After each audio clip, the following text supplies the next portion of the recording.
subscribe, or I'm making sure every single weapon only has 2 kits and gets no more kit updates.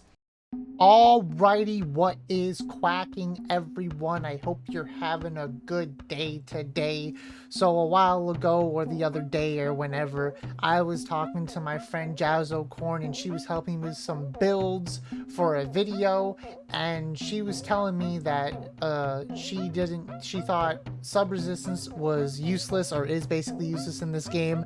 And I was like, huh, why is that? Because I was confused as to why, and I had forgotten that this ability had been reworked. Sub-resistance had been reworked from Splatoon 2. So she explained to me that it's because it does not protect from specials anymore, and it's now losing its protection from sub main weapon combos, which is now true because it used to protect from some marker combos. Now it will not protect from marker combos because marker is getting a buff to 40 damage. So this has become basically useless. Now if we come over to the wiki and read it real quick, sub resistance up reduces the effects and damage from sub weapons, but it does not protect against special weapons, unlike bomb defense DX, which is an issue, which is what makes this terrible. And the fact that it is now not stopping combos from happening, which unlike in 2, it would stop combos along with reduced special damage. So that is why it's now cheeks. And for those of you who did not play Splatoon 2, bomb defense reduced your sub-weapon damage, obviously, but also reduced damage from Baller, Inkjet, Splashdown, and Tentamissiles. Tentamissiles and Inkjet were very prevalent in Splatoon 2's meta. Missiles specifically, those were everywhere. Basically, towards the end of that game's lifespan, it was K52 Gal, N-Zap, K-Shot, and Jet Squelcher, or some whatever variation of whatever long-range weapon, or some type of anchor or backline, you know. So you would have Nautiluses in there, which had Jet. So you would have protection from Inkjet and missiles, even though they were still super annoying and very prevalent in the meta, and that's why a lot of people complain when they see missiles in 3, because like, wham, missiles are annoying, and now we don't have protection from them, even though I still feel like missiles aren't that annoying in this game, but that's a topic for a different day. I've already talked about it in a previous video. But anyways, this doesn't protect, sub-resistance does not protect like bomb defense does, and it is a shame. So now, very clear, sub-resistance is garbage. There's honestly no real reason to run it unless you just obviously want the damage reduction if you're able to extend that max range. But even then, it's still not enough because you're just going to get walked up and tapped on if you're trying to get stopped from getting killed by a burst bomb or regular bomb or suck bomb or, you know, marker, whatever. Like, it's honestly like useless at this point, and bomb defense is clearly better. So I've had some thoughts on how to change it, just like with my Respawn Punisher video. I'm just gonna go over a couple points and see, you know, maybe what would help bring this, you know, sub ability back into the fold, because I feel like as if it needs a buff and abilities need to be changed to add more diversity to the game, that'd be fantastic, and that's what we need, just a nice deep game which is more fulfilling. So I'm gonna bring up some topics on what would be a good buff for it. One of the things they can do is just adjust for combos. Like, that's what's needed. They can individually go in and tweak, you know, maybe we haven't seen the patch notes yet, so maybe, you know, they will take into this accountability. Maybe by the time this video goes up, the patch notes may or may not be out.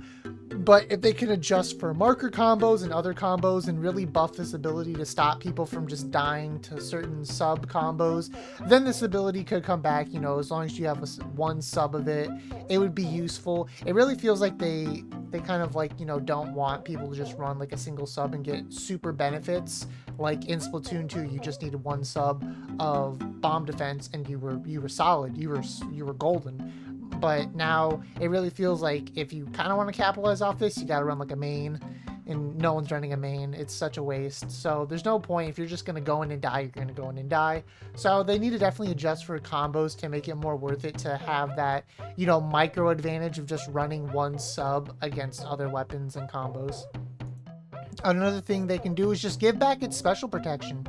I don't see why they need to give it back, maybe because like they just changed the name to sub-resistant. Are they going to surprise us with a new ability that's going to come out called special resistance? And if that's the case, then this ability is absolutely gone. It's going to be out the window. Everyone's running special resistance because of the prevalence of how strong specials are. You know, Crab is good. It has good AoE and everything. Inkjet's good. It has good AoE and everything. It definitely needs something to help you stop from dying. So if there was a special resistance, that's in the cards for sure. Everyone's going to be running that. And then sub resistance is just out the window. It's useless. It's gone.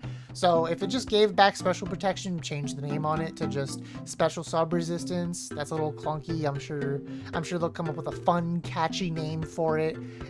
That would definitely, you know, give it back its priority and people would run it more. And something else that I thought of, that I don't know how prevalent this would be. I don't know if this would give it a boost, if it would just, you know, entice people to run it more, but make it bomb sniffer like. Make it so that we can spot bombs easier and figure it out, and, you know, be able to locate and react to things a little bit more easier, or see ink mines and deal with things a little bit more. And for those of you who did not play Splatoon 1, Bomb Sniffer displayed a skull icon on the screen when an opponent's bomb was in a certain distance from the user, like on their display. So, and this would show up on the Wii U gamepad, which we don't have the Wii U gamepad anymore. So how would we solve this? Well, give it the same abilities as, you know, Thermal Ink, you know, Haunt. Let us see through, you know, walls, give us a certain radius. And obviously, the more subs we have, the larger the radius. And, you know, it's obviously going to have like a stackable cap. Like if you do so much, this is the limit on the range. No more is necessary. So they could do something like that. That would definitely help players be able to see bombs and deal with them. Like this would be very useful against a suction bomb, for example. Or maybe this might help bomb lag. I don't know, obviously, how that would, you know, work. It has to be in the game for us to be able to see for sure, but maybe this would help against bomb lag. You know, sometimes bombs go off, you don't even see them until it's too late because the game's a little laggy.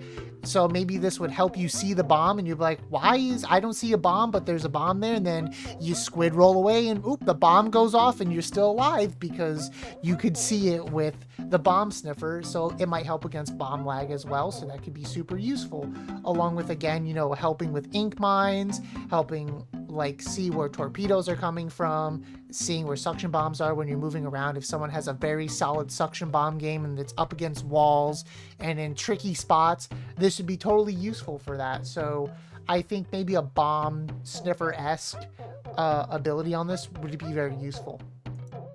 So that's kind of my whole spiel on sub resistance. It is unfortunate. It's still kind of useful if it's going to help you survive certain, you know, subs and whatnot. If you're having a hard time against bombs, it's still useful. You can still run it, but it definitely can be foregoed if you're, you know, playing better, if you're getting better at the game and you feel like you definitely don't need it. It can be swapped out. It just needs something more to it. And I'm probably going to be talking about abilities that I feel like need reworks or some type of tuning, because I feel like it adds depth to the game, and that's something that makes this game better for everyone, because if it adds more variety and options, it makes people feel more unique when they're running builds. Like, oh, hey, I have this build for this specific reason. Like, we already have that, but it would be nice to, you know, make it even better, make it, you know, more unique and more fitting for people. So just talking about the underwhelming abilities and, like, you know, what could be reworked, because I definitely want to see it grow, and it would definitely impact the comp scene and add more variables that would encourage comp players to get better and to take accountability for. So with that being said, that's my thoughts on sub resistance. Let me know what you think in the comments below. I'll see you in the next one. Peace.